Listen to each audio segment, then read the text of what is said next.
दोस्तों, आपका स्वागत है अपने एग्ज़ाम बूस्टर चैनल पर। दोस्तों, आज हम बात करेंगे शिक्षा के ऐसे जगत के पॉइंट से हम बात करेंगे जो कि कहीं न कहीं प्रतियोगी परीक्षाओं में पूछे ही जाते हैं। दोस्तों, आपको बता दें कि ये जो क्वेश्चन लाए हैं ये हम बहुत ही छुपा रुस्तम रहते हैं, बहुत ही डीप क्वेश्चन रहते हैं, तो उन्हीं को ध्यान में रखते हुए हम अच्छा से अच्छा अपने तरफ से प्रयास किए हैं ताकि सभी प्रतियोगी परीक्षाओं में आप सब लोगों को हेल्प करें। ठीक, तो आज हम बात करने वाले हैं शिक्षा से संबंधित गठित और आयोग और कुछ समितियां के बारे में। ठीक, तो बात करते हैं। चलिए दोस्तों, मैकाले के व्यूढ़ पत्र के बारे में। मैकाले का व्यूढ़ पत्र कब आया? तो 1835 में आया। कब आया आपका? 1835 में। चलिए बात कर लेते हैं हम इसके बारे में थोड़ा सा पॉइंट। मैकाले को लोग कैसे जानते हैं? मैकाले को लोग, जो आपकी भारत देश में इंग्लिश चली आई है, तो ये मैकाले की ही देन है। जो भारत देश में आपकी इंग्लिश की प्रचार जोरों शोरों से चल रहा है, तो किसकी देन है? ये मैकाले की ही देन है। पाश्चात्य विवाद के अगर बारे में बात करेंगे तो ये आपका 1835 में और 1835 से लेकर 1839 तक हुआ। वही अगर ऊड का घोषणा पत्र की बात करेंगे तो ये आपका 1854 में हुआ, ऊड का घोषणा पत्र। सर्जेंट समिति की अगर बात करेंगे तो ये आपका 1944 में हुआ।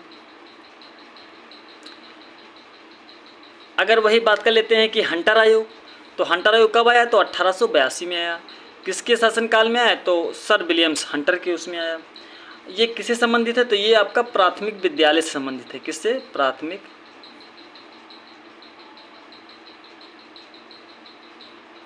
प्राथमिक विद्यालय से संबंधित है। राष्ट्रीय शिक्षा नीति कब आई? तो राष्ट्रीय शिक्षा नीति बता दें आपको, ये 1986 में आई। कब? 1986 में।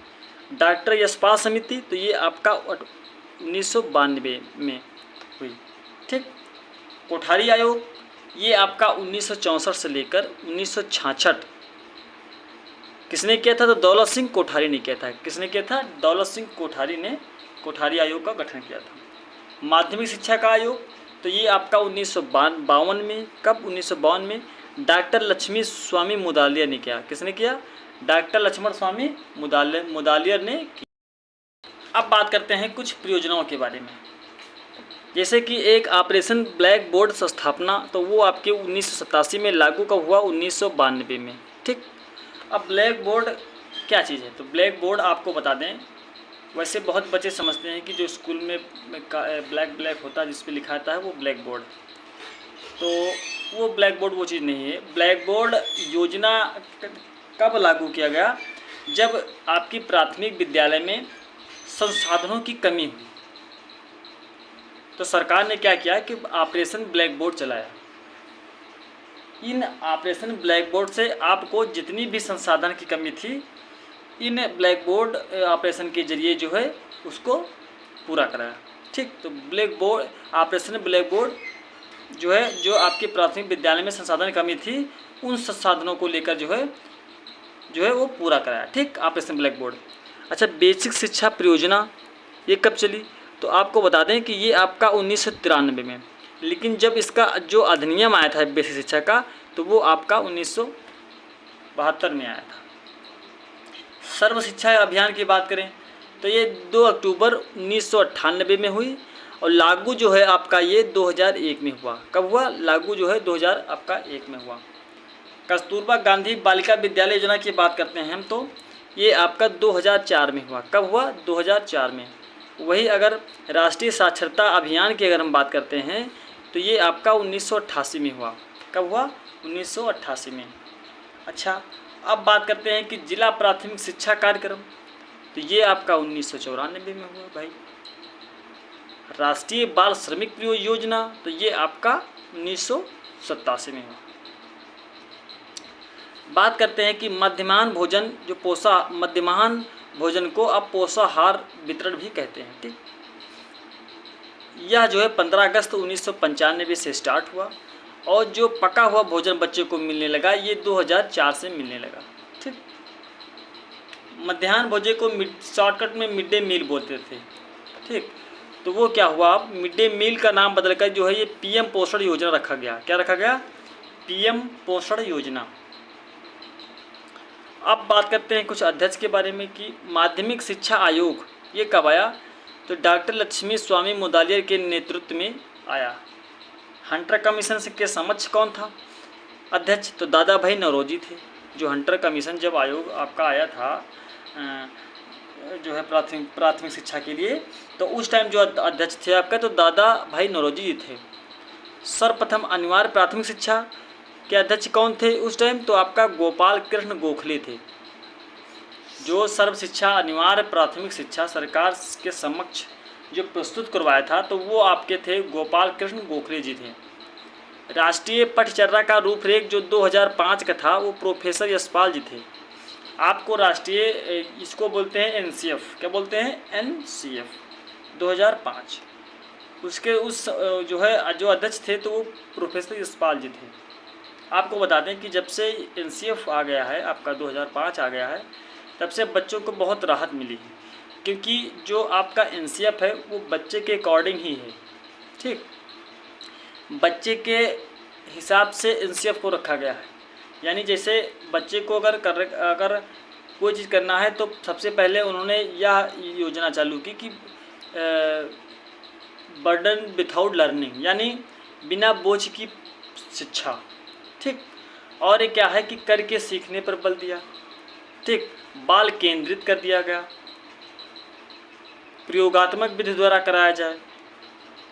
तो ये सब पॉइंट जो है एनसीएफ में आपके निकल के आते हैं, और ये जितने भी पॉइंट हैं ये जो है बच्चे के बहुत प्रति के हितकारी हैं। चलिए बात करते हैं निस्पंदन सिद्धांत के बारे में। तो आपका लॉर्ड मैकाले ने दिया। किसने दिया? लॉर्ड मैकाले ने निस्पंदन का सिद्धांत दिया। अब दोस्तों बात करेंगे महत्वपूर्ण सन की कि कौन कौन से किस सन में जो है कौन सी योजना आई। तो बात करते हैं वर्धा योजना 1944 में। वर्धा योजना जो है आपका महात्मा गांधी से संबंधित है, महात्मा गांधी से संबंधित है। ठीक, राधा कृष्ण आयोग तो ये आपका 1948 में है। राष्ट्रीय प्रौढ़ शिक्षा तो ये आपका 1986 में है। ठीक, राष्ट्रीय प्रौढ़ शिक्षा आयोग कब? तो कोठारी आयोग के हिसाब से शिक्षा आयोग आया, और जो है ये 1964 में गठित हुआ। विश्वविद्यालय अनुदान आयोग ये आपका 1953 में आया। लेकिन जो विश्वविद्यालय की मतलब विश्वविद्यालय कब खोला गया, यानी स्थापना कब की गई, विश्वविद्यालय की स्थापना कब की गई? तो 1948 में। कब की गई? 1948 में। विश्वविद्यालय की स्थापना 1948 में, और विश्वविद्यालय अनुदान आयोग जो है ये आपका 1953 में आया। शिक्षा को समवर्ती सूची के स्थान 1976 में आया। दोस्तों आपको बता दें कि जो शिक्षा को समवर्ती सूची में स्थान मिला तो वो आपका 1976 मिला। पहले शिक्षा था आपका राज्य अनुसूची में। अनुसूचियाँ होती हैं दोस्तों 3। एक तो होती है आपका राज्य सूची, दूसरी आपकी होती है संघ सूची, और तीसरी होती है दोस्त आपका समवर्ती सूची। कौन सूची? समवर्ती सूची। तो पहले आपका राज्य सूची में था, लेकिन 1976 में ये जो है आपका समवर्ती सूची में रखा गया। यशपाल समिति के बारे में बात करेंगे तो ये आपका 1992 में आया। कब आया? 1992 में। ठीक, बात करेंगे दोस्त एनसीटीई के बारे में तो ये आपका 1993 में आया। कब आया? एनसीटी का 1993 में। जिला शिक्षा एवं प्रशिक्षण संस्थान जो कि डाइट कहते हैं, यानी ये जो है जिले लेवल पर क्या बता दें आपको, ये एक होता है जिले लेवल पर, ये डाइट एक होता है। और इन्हीं के जरिए जितने भी आपके बीटीसी वाले कॉलेज हैं तो इन्हीं के जरिए जो है वो सब कॉलेज चलते हैं। ठीक, तो जो है वो जो है क्या है 1986 में उसकी स्थापना हुई, राष्ट्रीय शिक्षा नीति। ठीक, राष्ट्रीय शिक्षा नीति में जनार्दन रेड्डी ने सुधार किए 1992 में। दोस्तों आपको बता दें कि जो पहली राष्ट्रीय नीति आई थी तो वो आपकी शिक्षा नीति तो वो आपकी 1968 में आई थी। दूसरी आई थी आपकी 1986 में आई थी। जो संशोधन हुआ था तो वो आपका 1991 से 1992 में संशोधन हुआ। किसके कार्यकाल में तो हुआ था? तो ये जनार्दन रेड्डी के कार्यकाल में इन्होंने क्या किया, 1986 को 1991 या 92 संशोधन द्वारा जो है कुछ सुधार किए। बात करते हैं एनसीईआरटी की, तो ये आपके स्थापना 1961 में हुई। एनसीईआरटी का फुल फॉर्म होता है national counselling education research training. वही एससीईआरटी की अगर बात करेंगे तो state counselling education research training होता है, जो कि उसकी भी स्थापना जो है आपका 1981 में हुआ। राष्ट्रीय बाल नीति के बारे में अगर बात करें तो ये आपका 22 अगस्त 1974 में होता है। कब होता है? 22 अगस्त 1974 में होता है। अब दोस्तों बात करते हैं समिति के आयोग, क्या समितियां या आयोग के बारे में। द्विभाषी की अगर बात करेंगे तो आपका मुदालियर आयोग द्विभाषी से बात करते हैं। बहुउद्देशीय विद्यालय की अगर बात करें तो उनका भी जो है मुदालियर ने किया था।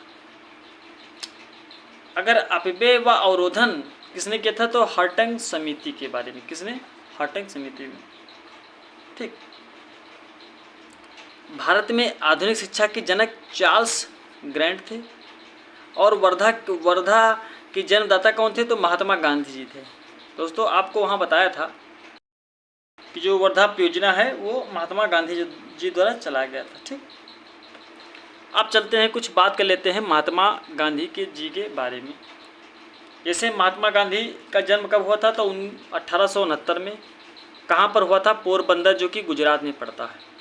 मृत्यु कब हुई थी तो आपका 30 जनवरी 1948 में, यानी स्वतंत्रता के बाद जो है इनकी मृत्यु हो गई थी। गोडसे ने इनका जो है हत्या कर डाला था। ठीक। 1893 में ये दक्षिण अफ्रीका गए। कहाँ पर गए? दक्षिण अफ्रीका गए। अच्छा, इनकी कुछ शिक्षण विधि, शिक्षा की कुछ शिक्षण विधि, जैसे कि ये दोस्तों आपको बता दें, ये ऐसे पॉइंट हैं जो बहुत टफ पॉइंट होते हैं, तो उन्हीं में से जो है ये पॉइंट हैं। जैसे कि पहले क्या होता है, लिखना। बहुत कुछ दोस्तों आपको बता दें, सीटेड में ये हिंदी या आपको बता दें उसमें सीडीपी में बहुत ही डीपली पूछाता है कि पहले लिखना सिखाता है कि पढ़ना सिखाता है। ठीक। तो पहले लिखना सीखने से पहले पढ़ना सिखाता है। बात समझे जाओ। लिखना सीखने से पहले पढ़ना सिखाता है और वर्णमाला के अक्षर सिखाने से पहले ड्राइंग सिखाना जाता है। यानी लिखने से पहले आपको पढ़ना सिखाया जाएगा कि बेटा ये छोटा आ है, ये बड़ा आ है, तब आपको प्रैक्टिस करवाई जाएगी। और वर्णमाला के अक्षर से पहले आपको क्या, बच्चे जो वर्णमाला से अक्षर को पहले लिखने से या बताने से पहले क्या करता है, ड्राइंग होने जाती है। यानी जो लड़के होते हैं तो उसका क्या कहता है, इसमें लड़के को जो है उनको आकर्षित किया जाता है। किसमें? जैसे मान लीजिए कोई एक ऐसे पेपर, सादा पेपर है, तो उसमें जो पेंसिल दे दिया जाए तो बच्चे जो है अपने मन मुताबिक, यानी कि अपने मन की इच्छा से वो विभिन्न प्रकार के लाइन खींचता है, ड्राइंग बनाता है, तो ताकि जो है उसका मन उसमें लगे। तो पहले वर्णमाला के अक्षर से पहले उसको ड्राइंग सिखाया जाता है। ठीक। फिर उसके बाद क्या किया जाता है, किस पर बल दिया जाता है, फिर उसके बाद जो है करके सीखने पर बल दिया जाता है कि बच्चा यानी करके सीखे, ऐसे नहीं। अनुभव द्वारा लिखना, यानी बच्चा पहले करे, प्रैक्टिकल करे, फिर उसके बाद उसका अनुभव से जो है वो सीखे। सीखने की प्रक्रिया में संबंध। ठीक। तो ये जो है इतने पॉइंट बहुत ही इंपॉर्टेंट है बच्चे के लिए। दोस्तों अगर आपको ये वीडियो अच्छी लगे तो प्लीज़ लाइक, सब्सक्राइब और शेयर करना। और दोस्तों आपको बता दें कि कल सुबह 8 बजे आपको एक सीडीपी के प्रति, जो पिछली हमने एक मैराथन क्लास लाया था तो वो चैप्टर उसमें लाए थे, तो उसमें उसी टाइप का एक मैराथन क्लास फिर हम लाने जा रहे हैं आपका कल सुबह 8 बजे सीडीपी का मैराथन, जो कि उसमें जो है जितने भी टॉपिक छूट गए थे वो टॉपिक और उसमें से जो पॉइंट निकलेंगे, यानी जैसे बताने योग्य जो पॉइंट होंगे उसको मैं कल आपको 8 बजे बताने वाला हूँ। दोस्तों उस वीडियो को देखना ना भूलें, क्योंकि जो वीडियो हमने डाली है मैराथन क्लास और जो कल डालेंगे, तो ये दोनों वीडियो में से कम आप 20 नंबर या 25 नंबर आराम से ला सकते हैं। क्योंकि दोस्तों हमने उसमें पॉइंट का डिस्कशन किया है जो पिछली प्रतियोगी परीक्षाओं में पूछे गए हैं। और बहुत सारे पेपर हमने जो है देखा है कि बार बार उन्हीं पॉइंट को दोहराया जा रहा है। तो इसी को ध्यान में रखते हुए हम सब लोग कल जो है पॉइंट लाएंगे, कम समय में ज़्यादा आपको वो हो जाएगा। दोस्तों आपको बता दें, जब आपका कंटेंट क्लियर रहे, वो कंसेप्ट क्लियर रहेगा, तब आपको प्रैक्टिस सेट जो है समझ में आएगी। दोस्तों अगर आप मेन टाइम पर छोटे से समय में पूरा अगर आपका कंसेप्ट रिवीजन हो जाएगा, तो वहाँ पे अगर आपका प्रीवियस पेपर नहीं काम किया, यानी जो प्रीवियस पेपर में क्वेश्चन आए थे वो नहीं आए, तो वो जो आपके कंसेप्ट जो क्लियर है तो उसमें से जरूर पूछा जाएगा, क्योंकि भाई उन्हीं चैप्टर हैं। तो उसमें से अगर आप कंसेप्ट क्लियर है तो आराम से पेपर जो है करके आएंगे अच्छे से, यानी 125 या 120 या 25 के करीब 25 या 26 27 के करीब पहुँच जाएंगे। दोस्तों आज जो कल का जो वीडियो डाला गया था, और वो जो वीडियो कल 8 बजे आएगा, तो उसको देखना ना भूलें प्लीज़ दोस्तों, और अधिक से अधिक दोस्तों तक शेयर करिए। धन्यवाद।